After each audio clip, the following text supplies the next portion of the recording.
دروازے پہ آ کے اندر داخل ہونے کی اجازت طلب کر رہا ہے. روتی ہوئی فاطمہ الزہرا بیٹھ گئی. لاڑکانہ کے غیور سنیو، سرکار نے اس لمحے فرمایا ترکت فیکم امرین، دو چیزیں چھوڑ کے جا رہا ہوں، کتاب اللہ و سنتی، قرآن کی قدر کرنا، میری سنت کی لاج رکھنا. اتنے میں صحابہ کرام بے قرار ہو گئے. جناب عبداللہ بن عمر کو کہا یار جاؤ حضور کو سلام کرو، خیریت دریافت کرو. اتنے میں اما عائشہ فرماتی ہے میرا بھائی عبداللہ بن ابی بکر منہ میں مسواک لیے ہوئے اندر داخل ہوا. میں نے دیکھا حضور کی نظریں میرے بھائی کے منہ والے مسواک پر جم گئی تھی. سیدہ طیبہ طاہرہ اما عائشہ نے فوراً مسواک منگوایا اور پیش کیا. آقا مسواک حاضر ہے. کملی والے نے آہستہ آہستہ آواز میں فرمایا عائشہ مسواک تو موجود ہے لیکن چبانے کی سکت باقی نہیں ہے، لطیف و ملائم کرنے کی طاقت باقی نہیں ہے.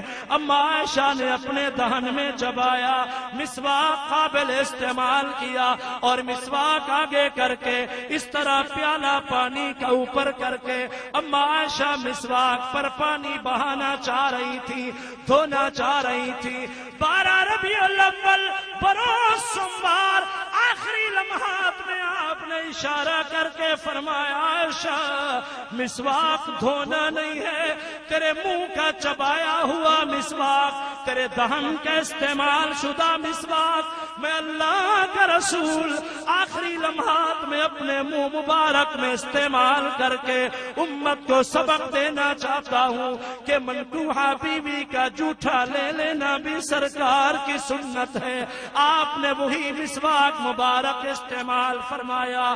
دندان پاک پہلے بارونق تھے اور مجلہ شفاف ہو گئے. سنو 12 ربیع الاول دوپہر سوموار کا دن اچانک آپ نے آسمان کی طرف نظریں سجائی، فرمایا الصلاۃ الصلاۃ الصلاۃ، نماز نماز نماز نماز کی وصیت کرتا ہوں. کچھ کلمات اور ارشاد فرمائے. پھر میرے محبوب نے اچانک زور سے پڑھا لا الہ الا اللہ محمد الرسول اللہ. جب کلمہ مکمل ہوا اما عائشہ فرماتی آقا کا مبارک ہاتھ لرز گیا، انگلی مبارک لڑکھڑا گئی. آپ کا ہاتھ پاک آتا آتا سینے پہ ایک لمحہ سج گیا. پھر آپ صلی اللہ علیہ وسلم نے دونوں ہاتھ خود بخود سیدھے فرما لیے، قدمین شریفین دراز فرما لیے. 12 ربیع الاول سوموار اللہ کے رسول صلی اللہ علیہ وسلم نے آنکھیں مبارک خود بخود بند فرما لی. اما عائشہ فرماتی اس حال میں کہ آقا کا سر اقدس میری گود میں تھا، میں نے اپنی آنکھوں سے جب یہ منظر دیکھا مجھ پر اتنا روب پڑا کہ سکت نہ رہی، زبان نہ ہلی، الفاظ نہ نکلے. میں نے اشارے سے کہا فاطمہ بیٹیا دیکھ، لگتا ہے کہ تیرے ابا حضور تو ہم سے جدا ہو گئے، ہمیں داغ مفارقت دے گئے. لاڑکانہ کے غیور سنیو، وہ لوگ جو 12 ربیع الاول کو جشن منا رہے، ڈانس کر رہے، گیت گا رہے، ان کی نظر یہ بات حقائق کی دنیا میں کر رہا ہوں. سیدہ فاطمہ الزہرا آنسوؤں کی برسات میں رو پڑی، ابا حضور کی پیشانی پہ بوسہ دیا، آنسوؤں کی برسات میں رو کے فاطمہ الزہرا نے 12 ربیع الاول دوپہر کو فرمایا او سورج جو صدمہ ابا کی جدائی کا آج فاطمہ کے دل پہ پڑا ہے، اگر تجھ پہ پڑ جاتا تو بھی بے نور تاریک سیاہ کالا ہو جاتا. پھر فرمایا پہاڑوں جو صدمہ فاطمہ کے دل پہ پڑا ہے تم پر پڑ جاتا آج تم پانی بن کے بہ جاتے. پھر فرمایا لوگوں اگر ابا حضور نے مجھے صبر کا حکم نہ دیا ہوتا آج میں ابا کے انتقال پہ میں اتنا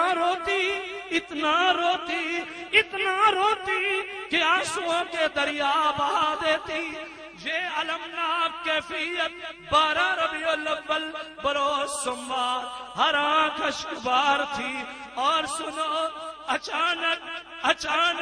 اچانک اسی کیفیت کی اطلاع جب مسجد نبوی میں پہنچی، جہاں سینکڑوں صحابہ منتظر تھے کہ سرکار مسکراتے خود تشریف لائیں گے، کسی بتانے والے نے جا کر صحابہ کو بتایا، او یارو، وفادارو، جان نثارو، سنو، جس نبی عربی کا کلمہ پڑھتے ہو، آج والضحیٰ کے چہرے والے محمد مصطفیٰ، واللیل کی زلفوں والے احمد مجتبیٰ، سید الکونین صلی اللہ علیہ وسلم اللہ کے مہمان بن گئے۔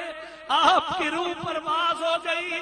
جس نبی عربی کا کلمہ پڑھتے ہو، سنو، آج ان کا انتقال پر ملال ہو گیا، ان کا وصال ہو گیا، حضور کی روح پرواز ہو گئی۔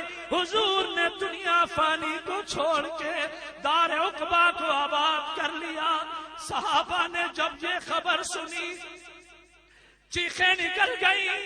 جو کھڑے تھے دیواروں سے چمٹ کے بے سہارا یتیموں طرح رونے لگے، جو لیٹے تھے اٹھنے کی سکت نہ رہی، حتیٰ کہ فاروق اعظم جیسا پہلوان قابو میں نہ رہا، تلوار میان سے نکالی، مسجد نبوی میں گشت کر رہا، تلوار لہرا کے کہنے لگا، خبردار کوئی نہ کہے کہ میرے نبی محمد مصطفیٰ صلی اللہ علیہ وسلم اللہ کو پیارے ہو گئے۔ میں عمر یہ جملہ گوارا نہیں کر سکتا۔ موسیٰ کلیم کی طرح گئے ہوں گے، واپس آئیں گے۔ اگر کسی نے کہا حضور کا انتقال ہو گیا، میں عمر تلوار چلاؤں گا، سر قلم کر دوں گا۔ مسجد نبوی قیامت صغریٰ کا منظر دے رہی تھی۔ 12 ربیع الاول بروز سوموار یہی خبر جب اطراف میں پھیلی، ایک دیہاتی صحابی ہل چلا رہا تھا۔ کسی بتانے والے نے جا کر اسے کہا، تو اپنے کام میں لگا پڑا ہے، تجھے خبر نہ ہوئی کہ محمد الرسول اللہ کا وصال ہو گیا، آقا کا انتقال ہو گیا، حضور دار فانی کو چھوڑ گئے۔ ادھر دیکھو، اس صحابی نے دونوں انگلیاں اپنی دونوں آنکھوں میں دبائی، چیخیں نکل گئی، آسمان کی طرف رخ اٹھا کے کہنے لگا، اللہ اللہ اللہ۔ آنکھیں تھیں تو محمد الرسول اللہ کے دیدار کے لیے تھی، آنکھیں تھیں تو حضور کی زیارت کے لیے تھی، آنکھیں تھیں تو حضور کے چہرے کو دیکھنے کے لیے تھی۔ اللہ اگر واقعی تیرے محبوب اس دار فانی سے انتقال فرما گئے، واقعی سرکار کا وصال ہو گیا، اللہ پھر میری آنکھوں کی بینائی ختم کر دے، مجھے اندھا کر دے، میں حضور کا جمال نہ دیکھوں تو دنیا میں کوئی شے دیکھنا نہیں چاہتا۔ ظہر کی اذان کے لیے حضرت بلال کی منت کی گئی، بلال دیوانہ لیٹ گیا مسجد نبوی میں، رو کے کہنے لگا، لوگو تمہیں کیا خبر، جب میں اذان پڑھا کرتا تھا منبر پہ آقا جلوہ گر ہوتے تھے، میں اشارہ کر کے یوں کہتا تھا، اشہد